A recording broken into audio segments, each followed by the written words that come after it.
finished, and all the host of them. And on the seventh day, God ended his work which he had made, and he rested on the seventh day from all his work which he had made. Verse 3.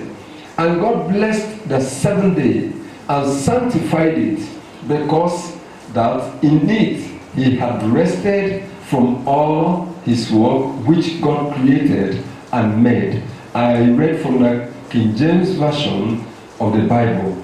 May the Lord bless his word in Jesus' name. Amen. I pray that God will bring us into his rest. Hallelujah. Amen. Now, why Peter was teaching, according to 2 Peter chapter 3, verses 5 to 8, Peter says some things that are very important. And what did he say? Peter said that 1,000 years is like a day, and a day like 1,000 years. And we are going to use this premise. We are going to use this understanding. We are going to use this principle which the scripture has brought. And I know that you agree with me that Peter spoke by inspiration of the Holy Spirit. Peter spoke with an insight, a spiritual understanding, an insight into the mysteries of God. And the things that are happening today are mysteries which God is revealing.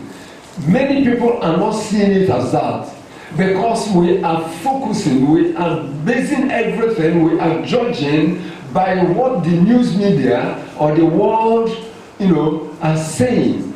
And we must understand that there is nothing that will happen without God's knowledge, without God's, either permitting it or allowing it to take place. So now Peter said a day is like 1,000 years. Let's read from 1 Peter so that you can have it. I read from verse 5. 2 Peter, rather please. 2 Peter chapter 3 from verse 5. For this they willingly are ignorant of, that by the word of God the heavens were of old, and the earth standing out of the water and in the water, whereby the world that then was, being overflowed with water, perished. But the heavens and the earth, which are now by the same word, are kept in store, reserved unto fire against the day of judgment and perdition of ungodly men. But beloved, be not ignorant of this one thing, that one day is with the Lord as 1,000 years, and 1,000 years as one day. I stop there. Now, he says, but beloved, be not ignorant of this one thing. Now, God does not want his people to be ignorant. God does not want you to be ignorant. Ignorance is not a virtue. Ignorance is not grace. It's not a gift. Ignorance is a disease. And it's a dangerous thing, because whatever is born out of ignorance will not get any good result. Ignorance is dangerous.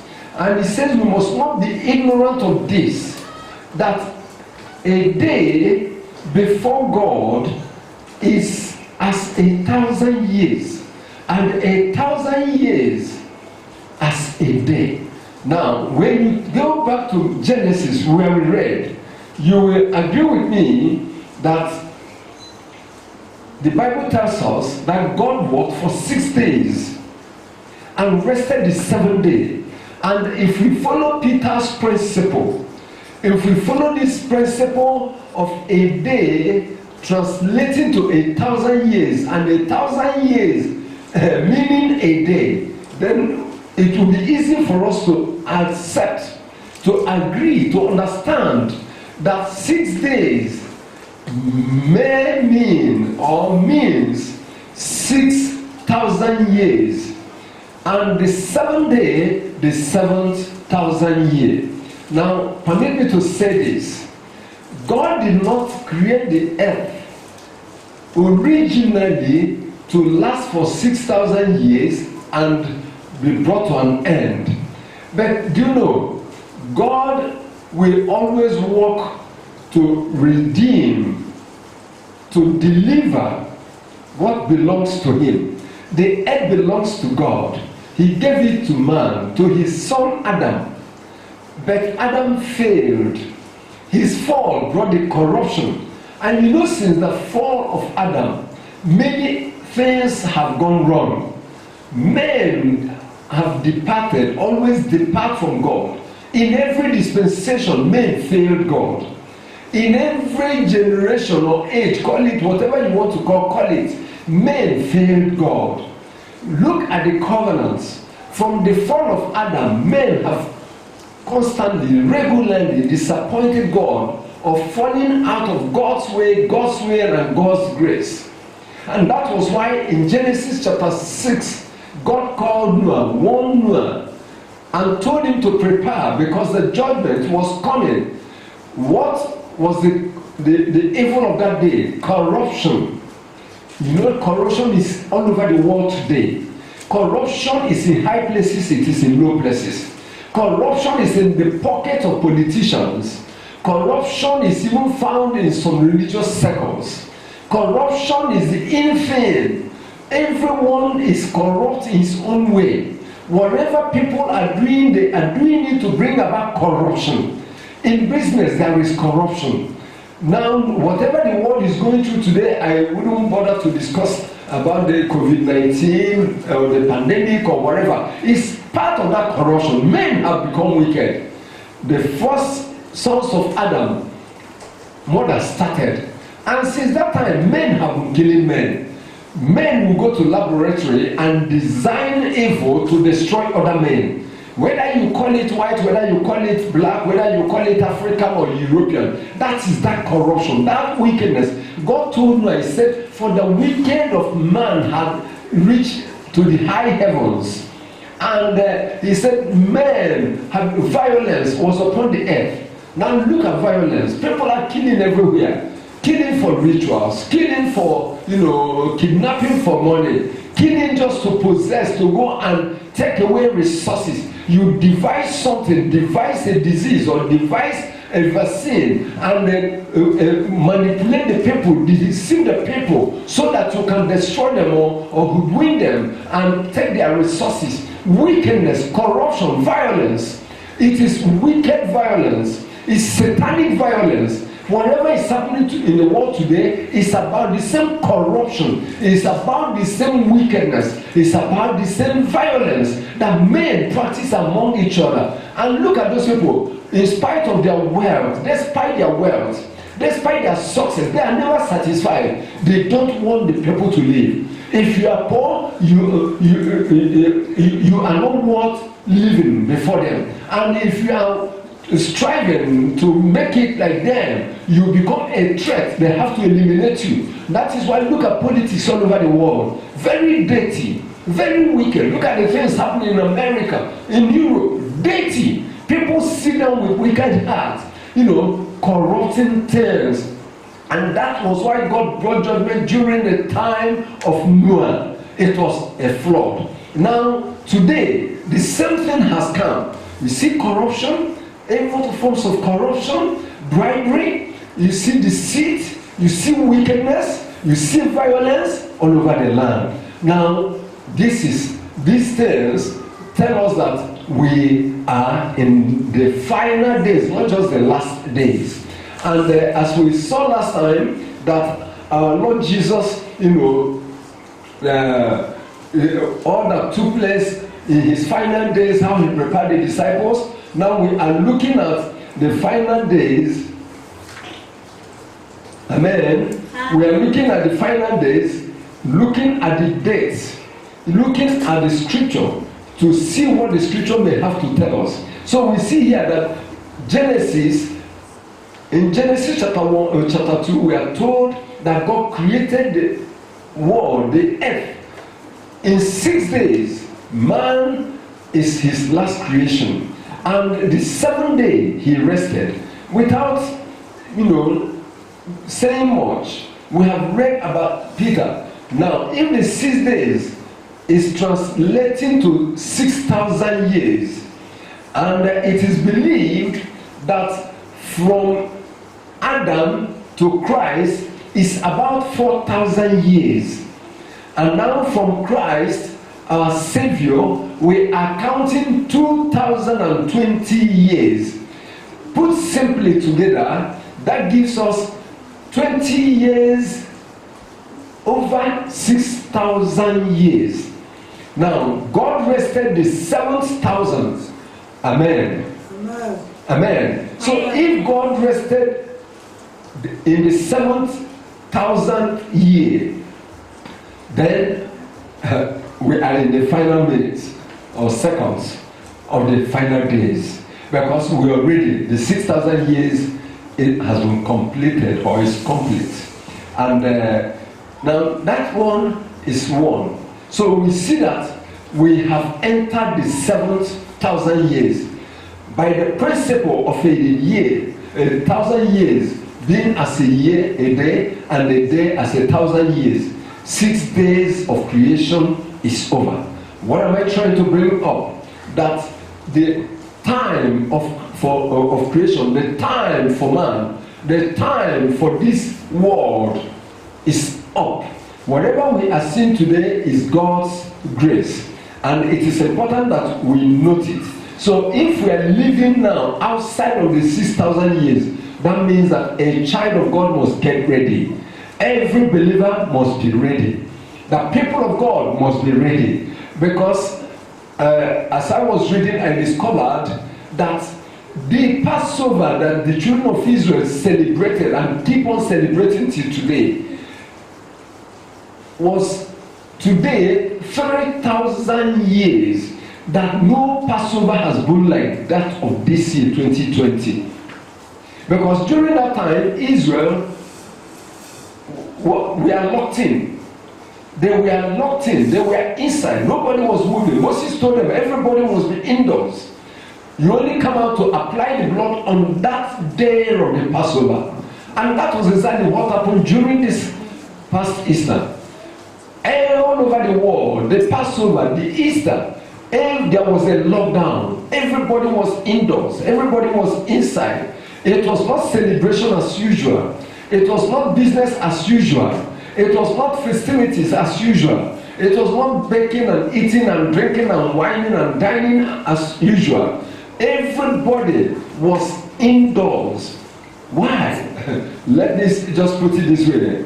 Because there is a masquerade, a dangerous masquerade that was moving from place to place, and nobody wants to be caught. Hallelujah.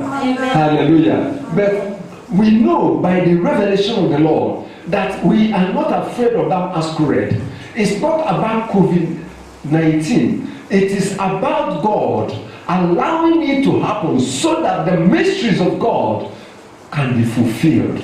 And that mystery is what is fulfilling. So if we calculate from the Passover, the first Passover at Egypt, and today, 3,000 years, hallelujah, then it is important for us to know that the Lord is saying something. The Bible is saying something. And believers must understand that as Israelites, the children of Israel, got ready, we're expecting their deliverance. So the church, so the body of Christ, so every wise believer must become, ready. Make yourself ready.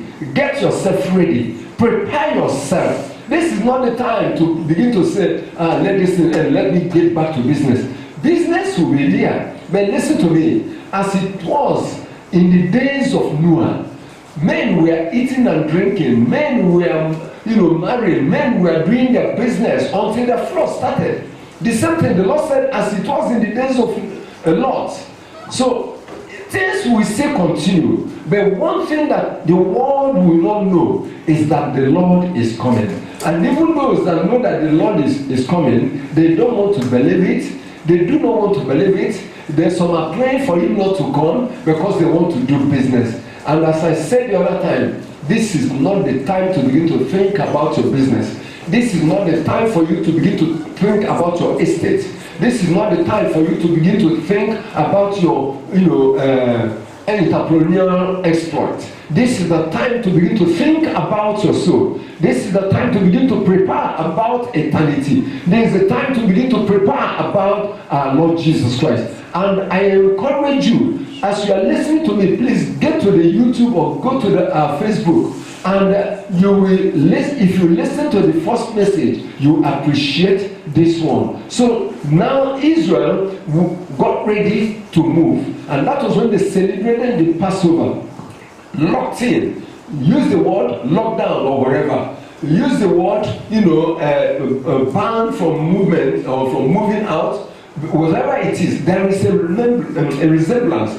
There is a correlation between what happened about 3,000 years ago with the Israelites while in Egypt, expecting their deliverance, to what has happened this year. The same night they ate the Passover, the same night before the morning, they were released, they were delivered, they were permitted, they were authorized to leave. Their deliverance came. And our Lord Jesus said, when we see all these things, let us begin to look up, for our redemption draweth nigh. So I am excited, brother. I am excited, sister. I am glad because I am alive to see these things. Mysteries are unfolding. Prophecies are unfolding. And I want you to know that these things cannot cease. They cannot stop, because God is at work. God is always ahead of the devil. God is always ahead of whatever man is thinking. Whether they are planning to destroy the whole world, God is ahead of them.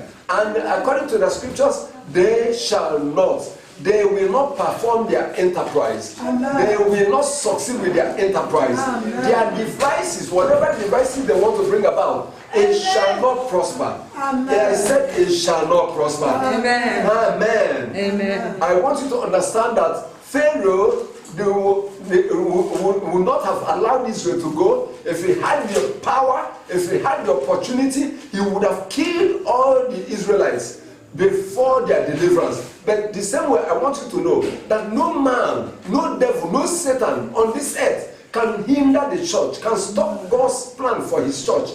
No matter their scientific discovery, no matter their scientific exploit and wickedness, no matter their chips and whatever they want to do, they cannot stop the church. As Pharaoh could not harm Moses, who always visited his temple, his palace, to challenge him, to confront him, to declare the word of the Lord, so the church will keep on declaring the word of the Lord. Whoever wants to hear about Jesus, whether they want to hear or not, the church will keep on. The sense of God will keep on declaring the gospel, declaring the word of the Lord, proclaiming the Lord Jesus as Lord. Whether you like it, He is Lord. Jesus is Lord. Jesus is the Savior, and Jesus is coming again. But now He's going to appear for His church. So we are looking at the things that have transpired. Now, for those of us, if you go to our Facebook, you will see today's topic as I am discussing it as our Fresh Dew. That is one of our devotionals. Fresh Dew is a devotional, an inspirational devotional with prophetic insight, which we publish every day. So we see that we are really in the final days. Let me give you something that will also make you to wonder, because sometimes we need to put one and one together to understand two. Now, Israel, God told Abraham that Israel will be in a strange land where they will be oppressed for 400 years. That after 400 years, He will come and deliver them. Now, 400 years, God will come and deliver Israel. Now, we are told that Israel, their sojourn in the land of Egypt, was 430 years. Hallelujah. Amen. Now, we are told that from the book of Malachi, between Malachi and Jesus Christ, we have a period of about 400 years. Now, look at the resemblance. 400 years. And our Lord Jesus Christ, well, in dating, people come from use a different do I call it tables or different calendars that arrive at different dates between AD 29 and 33. Now, if you add the life of our Lord Jesus Christ to 400 years from Malachi to Christ, you have about 430 years. Now, if our Lord Jesus, if between the Old Testament and our Lord Jesus Christ is about 430 years, what a similarity. What is the Lord trying to say? Israel was in Egypt for 430 years. Their deliverance came. Now, between Malachi and Christ is about 430 years. Praise God. Praise God. Now, we have, here, the church was born, and now we have 2020 years from that time. 2020 years. I am not here to predict. I'm not here to tell you that the Lord told me that this is the year He's going to come. No. But at least when you study the scriptures, when the Spirit of the Lord ministers to you, you will know that there is a trend, there is a pattern, there is something that God is saying. If 6 days will translate to 6,000, the 7th day of rest, like the Jews, the 7th day is a Sabbath rest.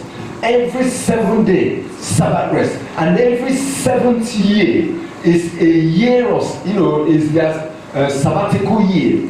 A year that nobody goes to farm. They walk throughout the whole year. Now listen, the mystery and the great thing about God and the Sabbath rest is that whatever you think you have lost, God provides for you ahead of it. Now I want to repeat that. Whatever you think you may lose in obeying God, you don't lose anything. That's why the Lord said, have I called you to serve me in vain? God has not called anyone to serve Him in vain. Now, when it is getting to the 7th year, God multiplies their harvest in the 6th year, so that they will eat the 7th year and still eat the 8th year before their harvest, until they have their harvest. So God gives them double increase, call it double harvest, double breakthrough, call it success. God blesses their harvest. God blesses their, the production, their what their field will produce by double, so that they will have for 2 years until the 3rd year before they will begin to, eat from the new harvest. That is God. God cares for His people. He works ahead of time. So the 7th year is the year of rest. It's not just rest for 1 week, or maybe like the Passover and the unleavened bread. It's the whole year rest. And remember that every 50 years is the Jubilee. The trumpet is blown, and every person, every servant, every slave is released.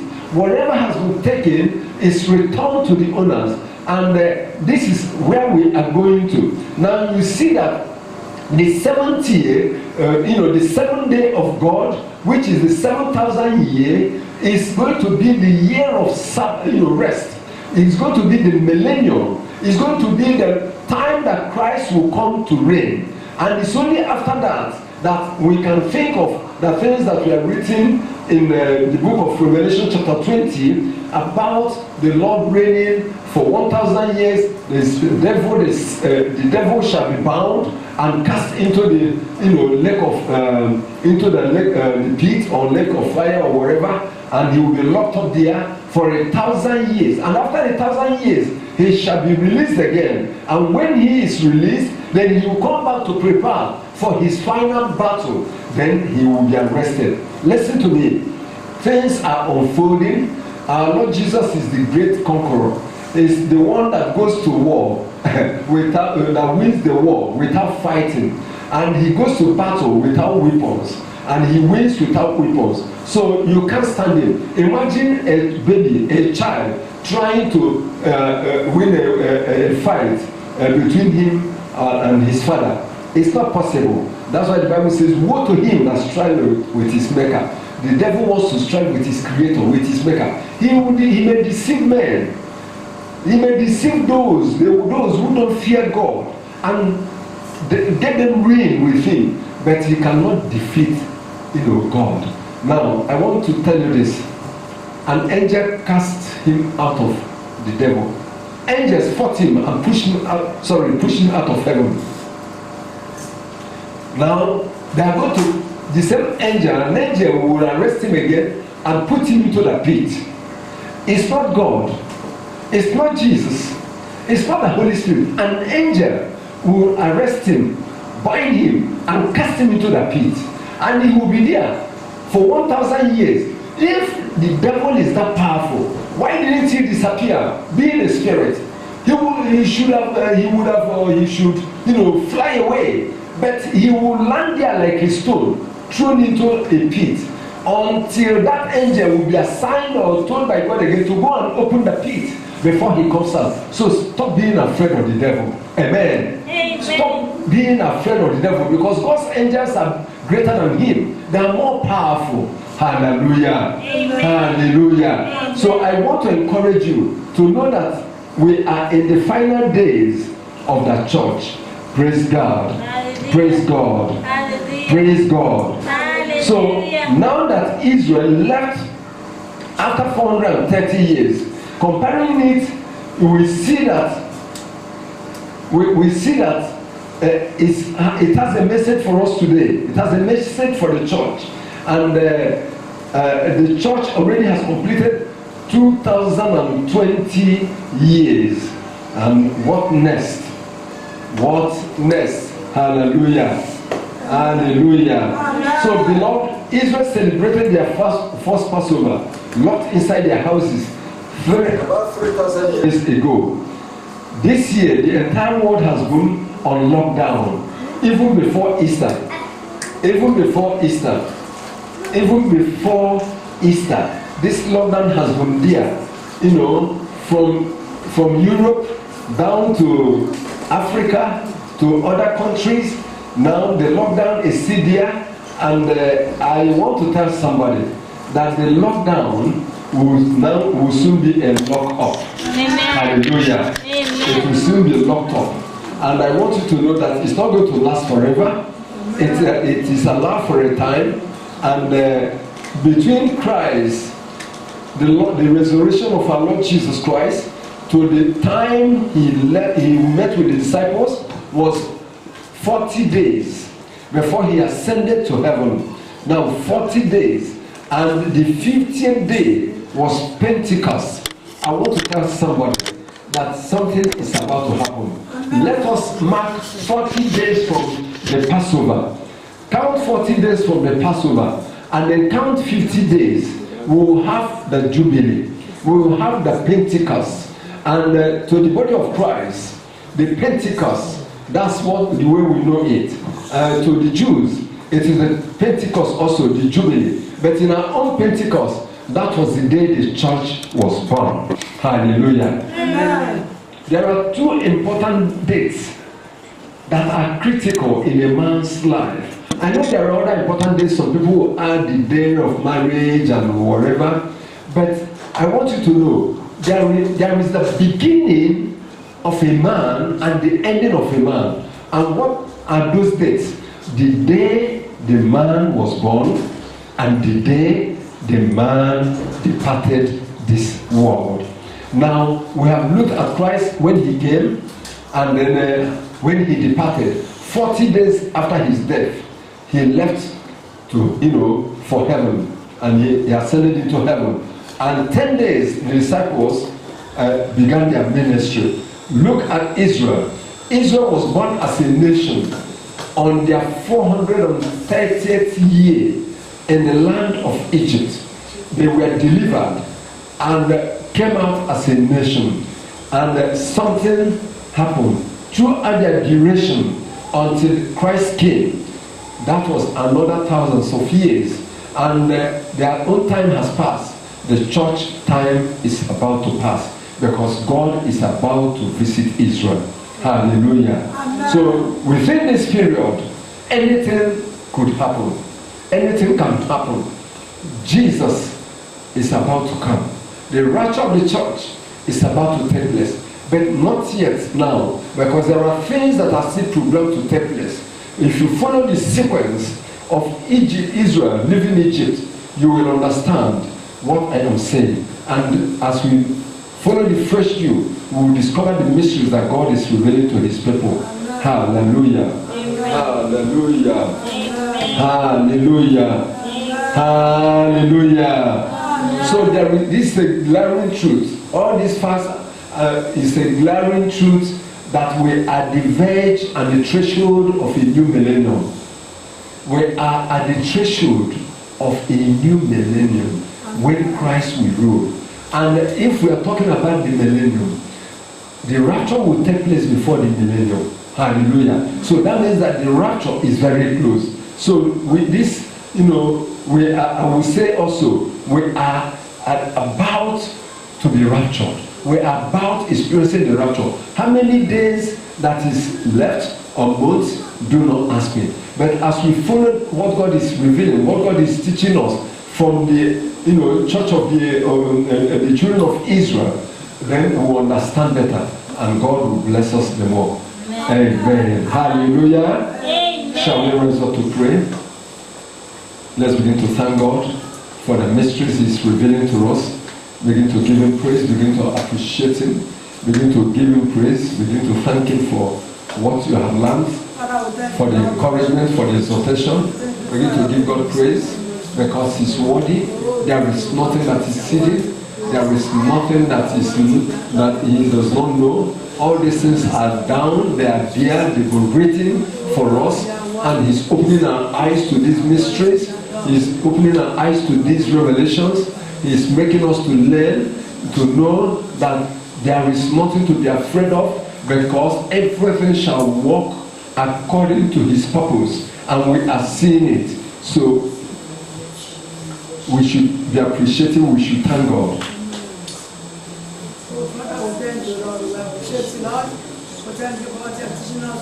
In Jesus' name we have prayed. Our blessed Father, we thank you, Lord, for these mysteries.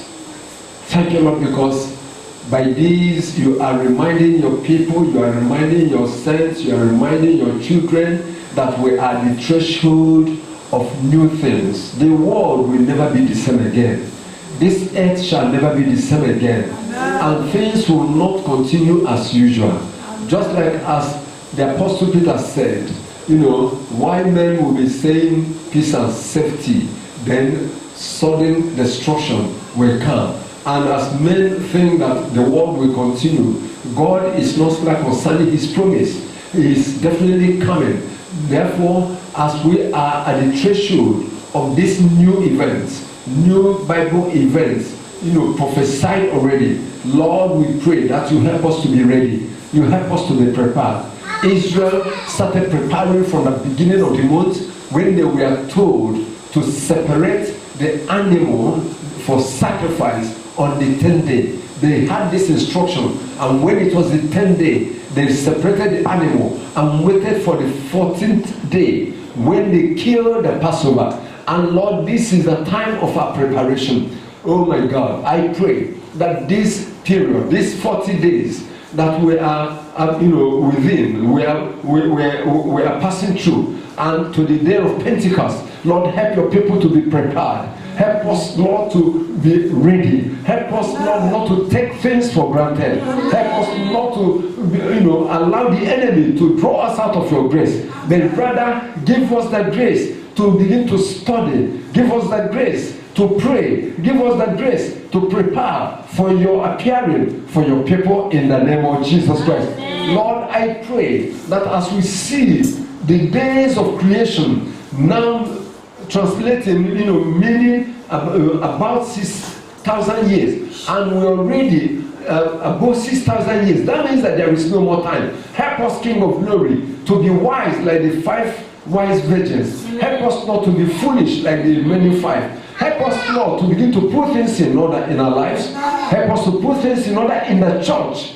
Help us, Lord, to repent of our mistakes. Because according to the book of Revelation, chapter 3, verse 20, behold, He said, behold, I stand at the door and knock. If any man hear my voice and open the door, I will come in. Now, people, the church is at home. The church is in the homes, in the houses of your people. And Lord, we are knocking and you are passing forth instructions. I pray that these words will bless your church. I pray that these words shall bless your families. I pray that these words shall bless your saints. I pray, King of Glory, that the church will go beyond the pandemic. The church will see beyond the pandemic. The church will understand the mystery beyond the pandemic and be ready, for we are not of this world. We are not of this world. We are of God. We are from above. And our hearts must be set on things above. That is the only way we can be victorious.